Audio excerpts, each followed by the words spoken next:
नमस्कार, मी वैद्यप्रीती मंगेश देशमुख। आज आपण चौथ्या महिन्याचा योगा बघणार आहोत। चौथ्या महिन्यामध्ये जनरली पायामध्ये क्रॅम्प्स येणं किंवा वात आल्यासारखं होणं, गोळे येणं हे प्रॉब्लेम्स जनरली उद्भवतात। ह्या महिन्यापासून पुढे खूप जास्त वेळ उभं राहिलं तर पाय दुखून येणं, अवघडून येणं, तळपायांच्या ठिकाणी विशेषतः वेदना जाणवणं हे होऊ शकतं आहे। तर आपल्याला कुठल्याही औषधांची डिपेंडन्सी राहू नये या दृष्टिकोनातून आपण चौथ्या महिन्यापासून हे पायांशी रिलेटेडचे योगा किंवा एक्सरसाइज करतो, ज्याच्यामुळे आपल्याला आपली डेली रुटीनची कामं करणं सुसह्य होईल आणि कुठल्याही गोष्टीसाठी पेन किलर किंवा घ्यायची आवश्यकता पडणार नाही। तर बघूया, आपल्याला पायाचे योगा करताना पाय पसरवून बसायचे आहे। सगळ्यात पहिले सुरुवात करताना पायाच्या बोटांपासून सुरू होईल। तर पहिलं जे आहे त्याच्यामध्ये पायाची बोटं फक्त आपल्याला पुढे आणि मागे अशा हालचाली करायच्या आहेत। 1 2 3 4 5 पायाची बोटं मागे 1 2 3 4 5 पुन्हा एकदा दाखवते। पायाची बोटं फक्त पुढे 1 2 3 4 5 हे करतानाही सुरुवातीला तुमच्या पायांमध्ये वात येऊ शकतो आहे किंवा बोटं एकमेकांवर एक चढू शकतात। 1 2 3 4 5 असं 5 वेळा पुढे आणि 5 वेळा मागे। दुसरा जो एक्सरसाइज आहे त्याच्यामध्ये आपण अँकल जॉईंटचे फॉरवर्ड आणि बॅकवर्ड मूवमेंट करणार आहे।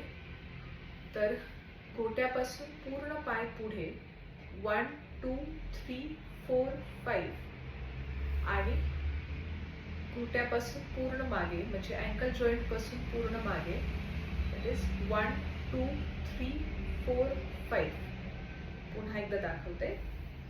घोट्यापासून पूर्ण पुढे 1 2 3 4 5 आणि मागे 1 2 3 4 5 हे करताना आपल्याला जेव्हा आपण पाय पूर्ण पुढे घेतोय घोट्यापासून, तेव्हा आपल्याला पायाचा वरचा भाग आणि गुडघ्यापर्यंतच्या पायावर तिथे स्नायूंवर ताण जाणवतो। तो ताण आपल्याला जाणवला पाहिजे।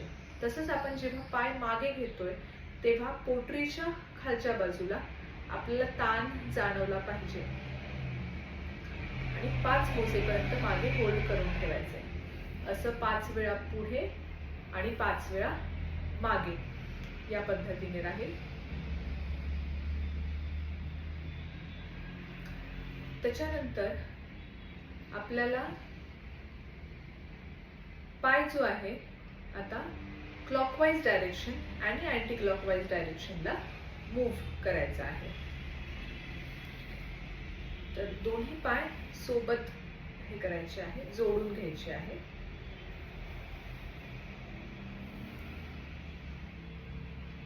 क्लॉकवाइज 5 वेळा, अँटी क्लॉकवाइज 5 वेळा।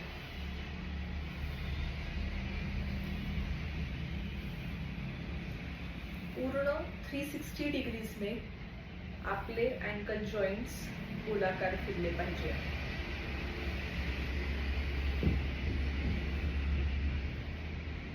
इथपर्यंत झाले पहिले 3। टोटल 9 एक्सरसाइजेस पायाचे आहेत। आता आपण जाऊया चौथ्या एक्सरसाइज कडे। चौथा एक्सरसाइज करताना आपल्याला डावा पाय सरळ ठेवायचा आहे आणि उजवा पाय फोल्ड करून अर्धी मांडी घालून गुडघ्याच्या बाहेरच्या बाजूला घ्यायचा आहे आणि ankle joint sideways clockwise 5 times आणि अँटी क्लॉकवाइज 5 टाइम्स। आता हे करताना आपल्याला हळूवार करायचे, घाई अजिबात योगासनांमध्ये किंवा एक्सरसाइज मध्ये आपल्याला करायची नाही। पाय गोल पूर्ण फिरला पाहिजे. आपल्याला घोट्याच्या भोवतीच्या स्नायूंवर पूर्णपणे व्यवस्थित ताण देखील जाणवला पाहिजे.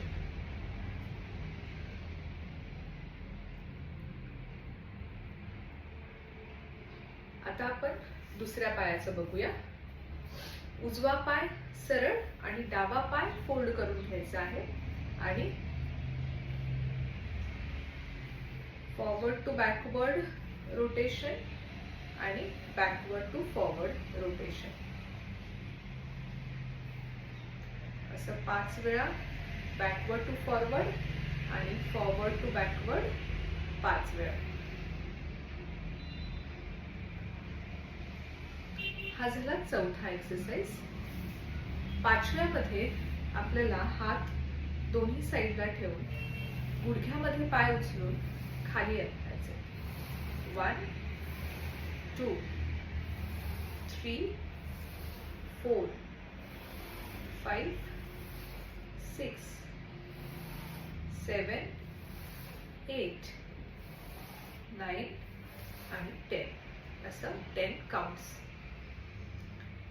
इथपर्यंत झाले 5 एक्सरसाइजेस.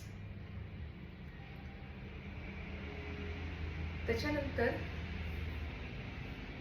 आपल्याला दोन्ही पाय गुडघ्यात वर उचलून फास्ट खाली ठेवायचे. 1 2 3 4 5 6 7 8 9 10. हे करताना कुठेही आपल्याला आपल्या पोटावर ताण यायला नको याची काळजी घ्यायची आहे. हे जेव्हा आपण असं वर करतोय तेव्हा आपल्याला मांडीच्या खालच्या स्नायूंना व पोटरीच्या खालच्या स्नायूंना ताण जाणवतो. जेव्हा आपण खाली हे करतो ते पुन्हा ते स्नायू रिलॅक्स होतात. तर स्ट्रेच होणं आणि रिलॅक्स होणं हे ह्या एक्सरसाइजेस मध्ये अपेक्षित आहे. तर त्याप्रमाणे आपल्याला करायचं आहे. आपण आता पुढचा बघूया. इथपर्यंत 6 आपण बघितलेले आहे. 7वा जो आहे त्याच्यामध्ये आता आधीच्या काळी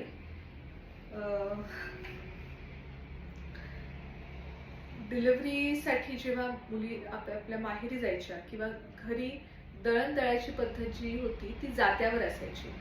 तर प्रेग्नंट लेडीजला जात्यावर दळण दळायला सांगायचे, कारण त्याने शरीराची आपल्या पोटाच्या स्नायूंची एक प्रकारे विशिष्ट हालचाल त्यामध्ये होते, फ्लेक्सिबिलिटी राहण्यासाठी मदत होते. आता आपल्या घरी आताच्या काळात तरी काही जाते नाहीत. तर मग तशा दृष्टिकोनातून आपण आपल्या पायाचाच ॲज अ जातं म्हणून वापर करून आपल्या हिप जॉईंटची फ्लेक्सिबिलिटी आपण कशी ठेवतो थ्रू आउट प्रेग्नन्सी, आणि जे पुढे आपल्याला नॉर्मल डिलिव्हरीसाठी नक्कीच मदत करणार आहे. आता आपल्याला डावा पाय सरळ ठेवायचा आहे. डावा पायाचा गुडघा याचा सेंटर पॉइंट म्हणून पकडायचा आहे आणि उजवा पाय आपल्याला फोल्ड करून उजव्या पायाचा अंगठा आपल्या उजव्या हाताने पकडून घ्यायचा आहे. डावा हात साईडला रिलॅक्स मध्ये आणि ह्या गुडघ्याच्या भोवती आपल्याला गोलाकार मूवमेंट्स करायचे आहेत.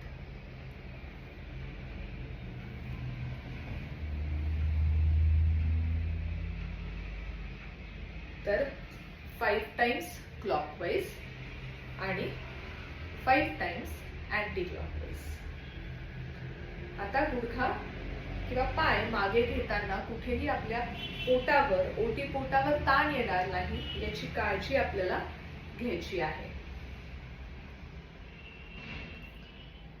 तसंच उजवा पाय सरळ ठेवून उजव्या पायाचा गुडघा ॲज अ सेंटर पॉइंट पकडून आपल्याला डावा पायाचा अंगठा डाव्या हाताने पकडून गोलाकार फिरवायचा आहे. क्लॉकवाइज 5 टाइम्स आणि अँटी क्लॉकवाइज 5 टाइम्स.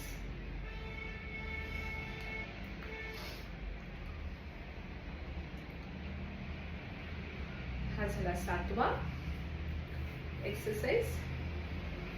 आता पुढे आपण बघूया 8वा एक्सरसाइज. 8व्या एक्सरसाइज मध्ये आपल्याला अर्ध पद्मासन सारखं मांडी घालून घ्यायची आहे आणि उजव्या हाताने पायाचा गुडघा खालच्या बाजूला ढकलायचा आहे आणि आपण जसं बाळाला पकडू तसं आपल्याला आपल्या गुडघ्याला वर खेचायचं आहे. तो दिस इज 1, देन दिस इज 2. असं आपल्याला 10 काउंट्स करायचे. 3, 4, 5, 6, 7, 8, 9 आणि 10. तसंच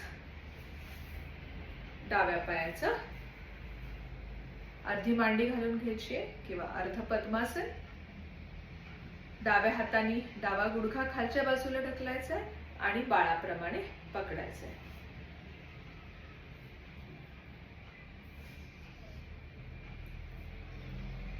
असं 10 काउंट्स. हा झाला 8वा एक्सरसाइज. 9व्या एक्सरसाइज मध्ये आपल्याला बटरफ्लाय करायचा आहे. 4थ्या महिन्यापासून आपण हा जो बटरफ्लायचा सुरू करतो आहोत त्याच्यामध्ये आपल्याला मांड्यांमध्ये किंवा हिप जॉईंट्स मध्ये फ्लेक्सिबिलिटी येणं अपेक्षित आहे. त्यासाठी आपण करणार आहोत. आपल्याला जेव्हा आपण 4th मंथ मध्ये करणार आहोत आपल्याला ते हळूवार मुवमेंट्स करायचे आहेत. 1, 2, 3, 4, 5, 6, 7, 8, 9 आणि 10. तर आपण जे 7वा, 8वा आणि 9वा हा जो एक्सरसाइज बघितला त्याच्यामध्ये हिप जॉईंट्स आणि मांड्या यांची फ्लेक्सिबिलिटी चांगली राहावी थ्रू आउट प्रेग्नन्सी आणि डिलिव्हरीच्या वेळेस देखील. नॉर्मल डिलिव्हरीच्या वेळेस तुमचा जो पेल्विक सांगाडा आहे किंवा कमरेच्या खालचा हाडांचा सांगाडा जो आहे तर तो व्यवस्थित फ्लेक्सिबल आणि ताणला गेला पाहिजे म्हणजे बाळाला बाहेर येण्याच्या दृष्टिकोनातून सुलभ राहील. ठीक आहे. आता आपण हे 9 एक्सरसाइजेस बघून झालेले आहेत. आपण पुन्हा एकदा शॉर्ट मध्ये रिवाइज करूया. पहिला जो एक्सरसाइज आहे त्याच्यामध्ये आपल्याला दोन्ही पाय समोर ठेवायचे, पायाच्या बोटांचे मूवमेंट्स करायचे. आता तुम्ही बघत असाल माझे हात मागे रिलॅक्स मध्ये आहेत म्हणजे माझ्या पोटावर कुठेही ताण येत नाही. फर्स्ट याच्यामध्ये पायाची बोटं पुढच्या बाजूला होल्ड करून ठेवायचे 5 काउंट्स. पुन्हा मागे 1, 2, 3, 4, 5 असं 5 टाइम्स पुढे 5 टाइम्स मागे. सेकंड त्याच्यामध्ये अँकल जॉईंट पूर्णपणे पुढे 1, 2, 3, 4, 5 आणि अँकल जॉईंट पूर्णपणे मागे 1, 2, 3, 4, 5 असं 5 टाइम्स पुढे 5 टाइम्स मागे. तिसऱ्यामध्ये अँकल जॉईंट रोटेशन. तर आपल्याला क्लॉकवाईज 5 टाइम्स आणि अँटी क्लॉकवाईज 5 टाइम्स. हे झाले पहिले 3. चौथा जे आहे त्याच्यामध्ये आपण अँकल जॉईंट चे फॉरवर्ड आणि बॅकवर्ड मुवमेंट्स करणार आहे. तर फॉरवर्ड मुवमेंट 5 टाइम्स आणि बॅकवर्ड मुवमेंट 5 टाइम्स. असं राईट लेगचं तसंच लेफ्ट लेगचं. फॉरवर्ड आणि बॅकवर्ड. हे करताना एकदम स्लो करायचं आहे म्हणजे प्रत्येक स्नायूवर आपल्याला ताण जाणवला पाहिजे. यालाच योगशास्त्रामध्ये सूक्ष्म व्यायाम असे देखील म्हटलेले आहे. पुढचा 5वा जो आहे त्याच्यामध्ये आपल्याला दोन्ही गुडघे स्वतःजवळ खेचायचे आणि स्ट्रेट करायचे. याने मांडीच्या आणि काफ मसलच्या स्नायूवर आपल्याला ताण जाणवतो. तसं आपल्याला 10 वेळा करायचं आहे. हा आहे 5वा. 6व्यामध्ये आपल्याला गुडघ्यामध्ये पाय वर उचलायचे आणि खाली. फास्ट. 6, 7, 8, 9, 10. हा झाला 6वा एक्सरसाइज. 7वा बघूया आता. 7व्यामध्ये जात्याप्रमाणे आपल्याला आपले पाय फिरवायचे. हे क्लॉकवाईज 5 वेळा, अँटी क्लॉकवाईज 5 वेळा आणि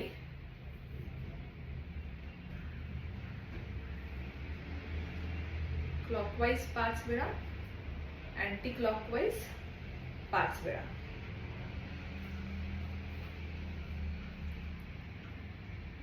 सातवा झाला. आता 8वा बघूया. 8व्यामध्ये पाय खाली टच, बाळाप्रमाणे पकडायचा. This is 1 count, this is 2 count, असं आपल्याला 10 काउंट्स करायचं आहे. तर यांनी मांड्यांची आणि थाईजची फ्लेक्सिबिलिटी वाढायला मदत होते.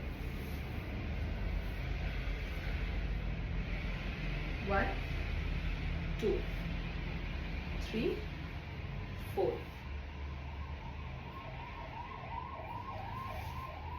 आणि लास्ट 9वा जो आहे दॅट इज